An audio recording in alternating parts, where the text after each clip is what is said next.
नमस्कार मित्रों, सुरक्षा मंत्राज सेफ्टी टिप्स चैनल में आप लोगों का बहुत बहुत हार्दिक स्वागत है। मित्रों, गर्मी का सीजन चल रहा है, साथ ही बाजारों में आने लगा है गर्मियों में सबसे हेल्दी माना जाने वाला फल यानी तरबूज। मित्रों, तरबूज में लगभग 92% हिस्सा पानी होता है, जिसमें लगभग 6% शुगर की मात्रा होती है।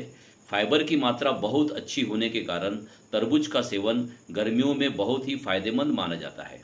मगर मित्रों, क्या आप जानते हैं इस सीजन में बाजारों में ऐसे भी तरबूजों की भरमार हो जाती है जिन्हें इंजेक्शन देकर पकाया जाता है। इंजेक्शन से पकाए गए तरबूज की पहचान करना सामान्य लोगों के लिए बिल्कुल भी आसान नहीं होता। आमतौर पर तरबूज को लाल बनाने के लिए डाई का इंजेक्शन लगाया जाता है और कई बार इसे जल्दी पकाने के लिए ऑक्सीटॉक्सिन का भी इस्तेमाल किया जाता है। ये केमिकल युक्त इंजेक्शन जो तरबूज में लगाए जाते हैं, ये सेहत के लिए बहुत ज़्यादा नुकसानदायक हो सकते हैं। इंजेक्शन वाले तरबूज के सेवन से विपरीत परिस्थितियों में आपकी सेहत बिगड़ सकती है और आप गंभीर रूप से बीमार भी पड़ सकते हैं।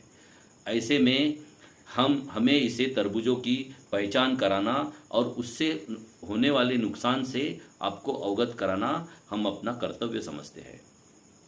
तो मित्रों, कैसे पहचाने हम केमिकल युक्त या इंजेक्शन या पाउडर से पकाए गए तरबूज को? इसके लिए हम आपको कुछ सुरक्षा मंत्र या टिप्स देना चाहेंगे। मित्रों, सफ़ेद पाउडर की जांच अवश्य करें।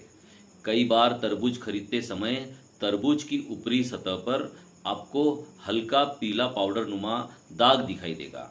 आपको ये लग सकता है कि ये धूल होगी, पर मित्रों ये कार्बाइड भी हो सकता है। मित्रों, इस कार्बाइड के वजह से फल तेजी से पकते हैं, जैसे कि आमतौर पर आम और केले को पकाया जाता है।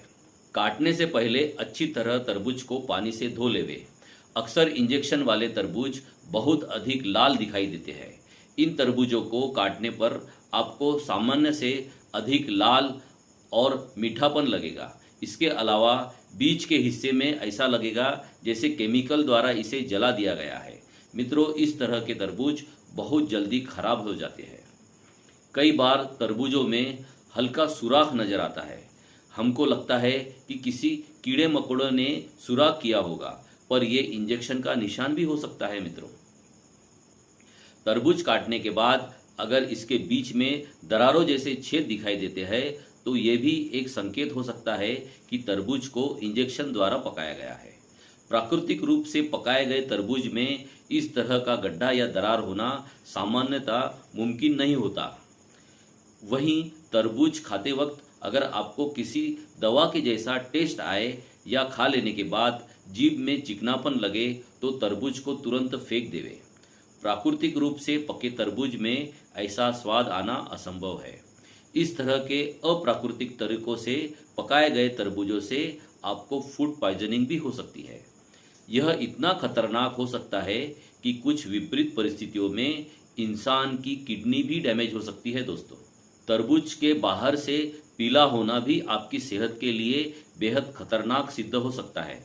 इसका मतलब है कि तरबूज में नाइट्रेट नामक तत्व मौजूद है, जो कि आपके शरीर में जहर घोलने का काम कर सकता है। मित्रों, तरबूज खरीदते वक्त हमें किन बातों का ध्यान देना चाहिए, यह भी देखिए। ध्यान रखें कि तरबूज को हमेशा उठाकर देखें। अगर तरबूज वजन में हल्का है तो आप उसे ना खरीदें। दरअसल हल्का तरबूज हमेशा इंजेक्शन से तैयार किया हुआ होता है। जाहिर सी बात है कि पानी से भरे हुए फल का वजन हल्का नहीं हो सकता, इसलिए हमेशा भारी भरकम तरबूज ही खरीदें। गहरा हरा और शाइनी दिखने वाला तरबूज खरीदे। नेचुरल तरीके से उगने वाला तरबूज बाहर से ताज़ा और शाइनिंग होता है, इसलिए कभी भी दाग धब्बे वाला तरबूज न खरीदे। हो सकता है वह मीठा न हो, बल्कि कच्चा और फीका निकले। असली और नकली तरबूज की पहचान करने के लिए तरबूज के एक टुकड़े को पानी के गिलास में अवश्य डालें। अगर तरबूज सही होगा तो पानी अपना रंग नहीं बदलेगा, वही नकली तरबूज वाले पानी का रंग हल्का गुलाबी हो जाएगा। मित्रों, एक बहुत ही आसान तरीका है तरबूज की पहचान करने का। वह यह है कि तरबूज को बाजार से खरीदने के बाद कम से कम 2 से 4 दिन उसे ऐसे ही छोड़ देवे। तरबूज प्राकृतिक तरीके से पकाया गया तरबूज कई सप्ताह तक खराब नहीं होते हैं, इसलिए उन्हें 2-4 दिन छोड़ने में कोई बुराई भी नहीं है।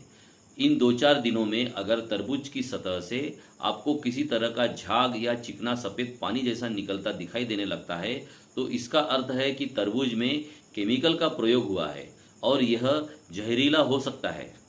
मित्रों, ये सारी ही गलत चीज़ें बस इसलिए हो रही है क्योंकि कंज्यूमर्स की डिमांड ऐसी सिचुएशन को बढ़ावा देती है।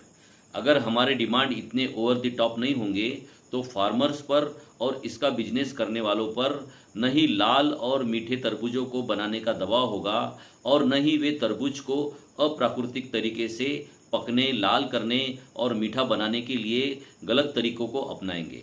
मित्रों, अगर आज से ही हम अपने अनरियलिस्टिक डिमांड पर कंट्रोल करें और प्राकृतिक तरीके से उगने वाले फल और अन्य वनस्पतियों को उनके प्राकृतिक तरीके से पके और तैयार होने पर ही स्वीकार करें, तो टेम्परिंग को धीरे धीरे ही सही पर कम किया जा सकता है। तो मित्रों, फार्मर्स या किसानों को ब्लेम करने से पहले अपने हैबिट्स और डिमांड पर ध्यान देना चाहिए, क्योंकि कहीं ना कहीं से तो इस तरह के प्रॉब्लम को सॉल्व करना स्टार्ट करना ही पड़ेगा।